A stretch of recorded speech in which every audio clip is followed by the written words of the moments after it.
welcome to another episode of Fun with Philosophy and Ethics. Today we're going to do a special and talk about the one topic that we've not been able to escape almost all of 2020 now, the coronavirus.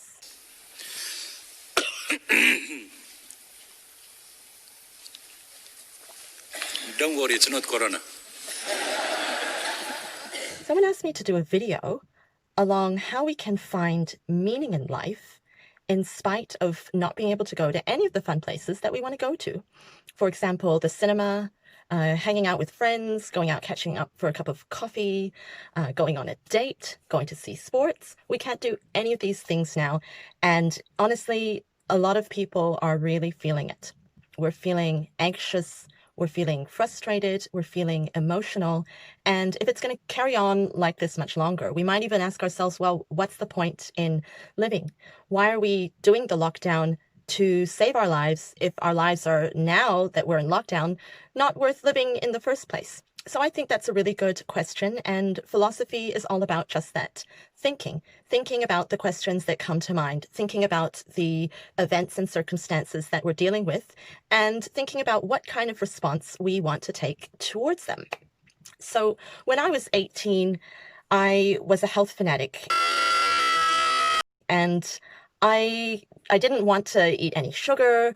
I said no to desserts that people offered. I was that proverbial Karen in the group. I'm not like that anymore, though. But I was that person who would just make everyone feel bad about enjoying life. And I was the buzzkill that would go, no, I'm not going to eat your cake. And no, I'm going to have broccoli for dinner. No one liked that. And one day, a couple friends took me aside and they said to me, you know what? Why do you want to live for so long and be all healthy if it means that you're going to be miserable the whole way through? What is the point of having a long and miserable life? Why would you prolong that misery?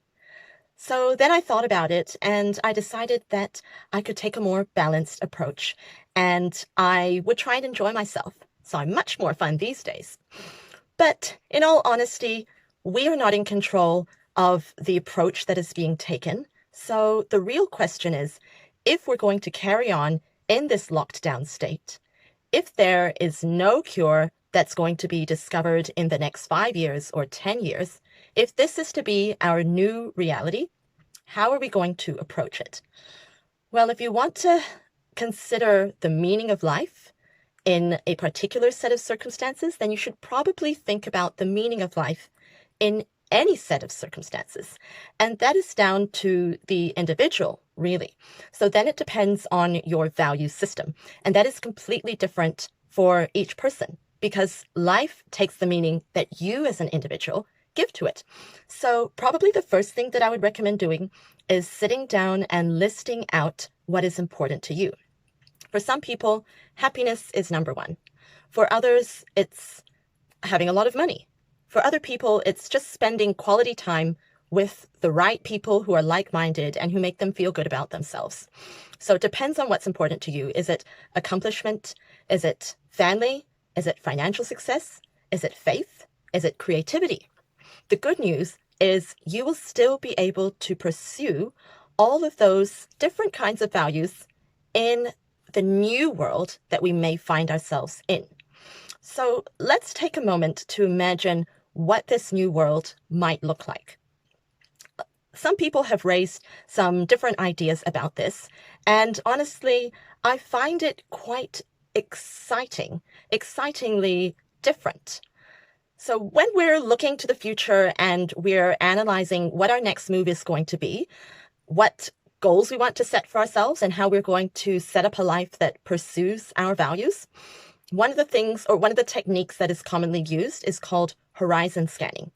Horizon scanning is looking to the future and looking at various aspects of our environment and trying to predict or guess what is coming next. So we might look at the economy, we might look at the political scene, we might look at new legislation and regulation that could arise, and we'll try and take into account what's going on in society, what's going on 360 degrees.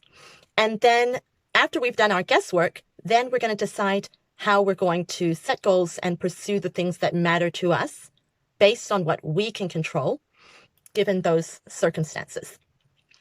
So if we just take a moment to imagine what the world might look like if we continually go into lockdown, and if we're all forced to adapt to a very different environment where the virus doesn't go away, where there is no cure, where there is no vaccination, what might the world look like? Well, for one thing, there may turn out to be lots of zones that are virus-free zones. So we may have healthy sectors and we may have infected zones, kind of like what we have now, where Auckland, the super city, is in lockdown and everywhere else is still enjoying level 2 for now.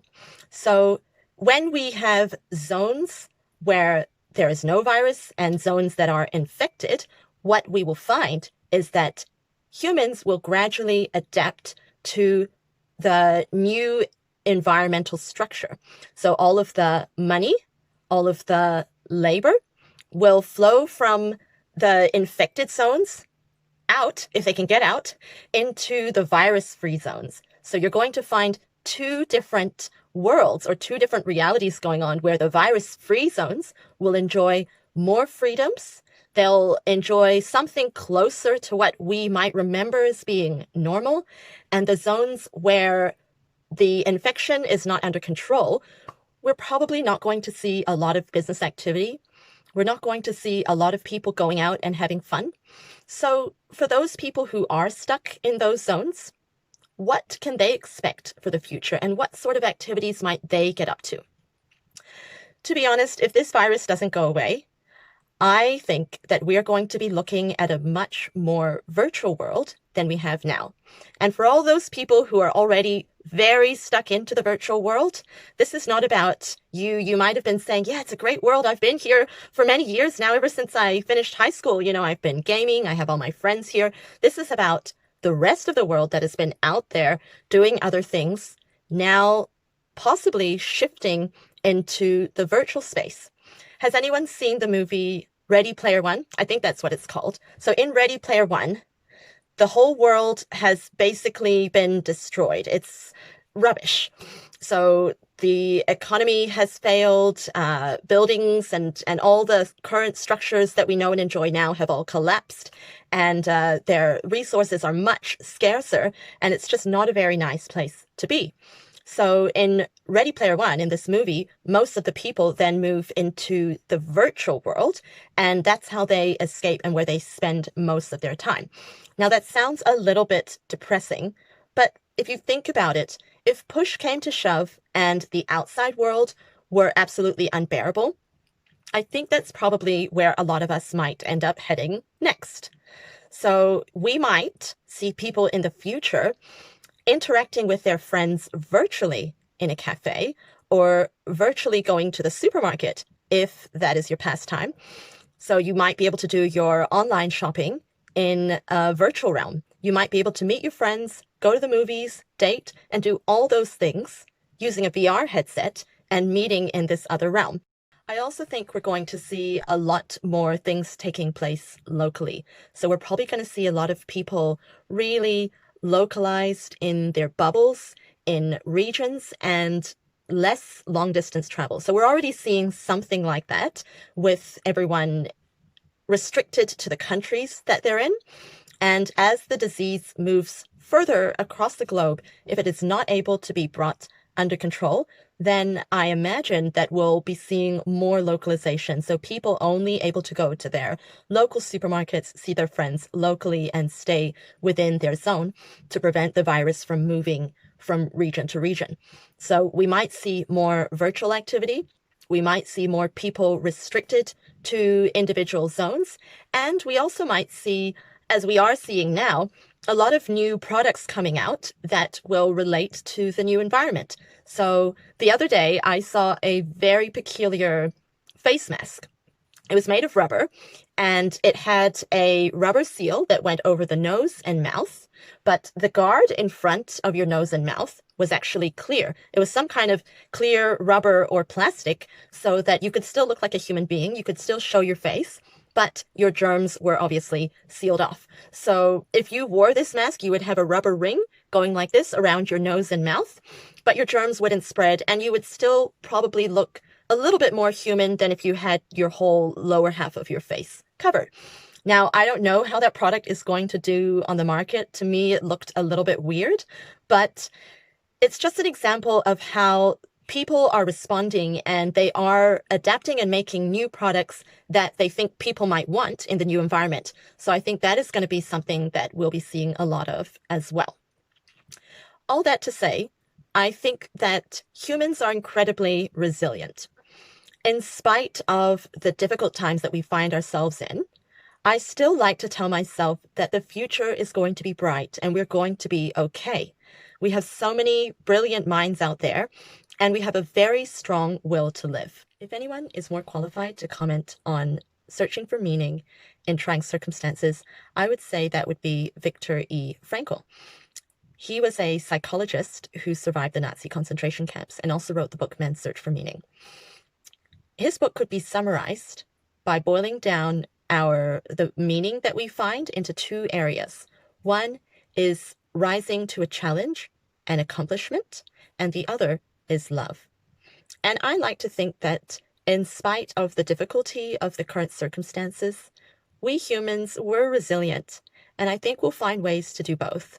Even if we have to go completely virtual and only hang out with people regionally and visit our friends who live further off in the virtual realm, I think that we'll find a way to create a new reality for ourselves. We'll find a way to create new jobs for people or new ways of creating value, and we'll find a way to show love to those that we care about. So my message is, don't lose hope. Focus on what you can control. Think of your values and try to be adaptable. It's not easy during this time, but if we keep thinking, we may come up with some really good answers. Take care, everyone, and bye for now.